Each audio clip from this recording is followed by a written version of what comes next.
আমরা প্রবাসীরা দেশে গেলে বেশি দিন বাঁচি না। এই জন্যই না খাবারে অনেক ভেজাল, এই জন্যই ভেজাল আত্মীয় স্বজনের কারণে, ভেজাল আপনজনদের কারণে, তাদের ব্যবহারে। যাদের সুখ শান্তির কথা বিবেচনা করে এই প্রবাসে পুরো জীবনভর কাটিয়ে দিই, যা কামাই করি তাদেরকে পাঠাই, কিন্তু যখন রিটায়ার করে দেশে যায় তখন তারা তাদের আসল চেহারাটা দেখিয়ে দেয়।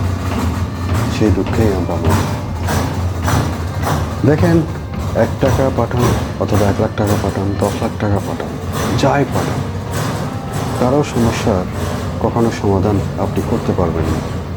যাই কামাবেন নিজের জন্য কিছু সেভ করে রাখবেন, যেন ওই আত্মীয় স্বজনরা, ওই আপনজনরা আসল চেহারা দেখালেও আপনি যেন বাঁচার মতো বাঁচতে পারেন। সেটা অনেক গুরুত্বপূর্ণ।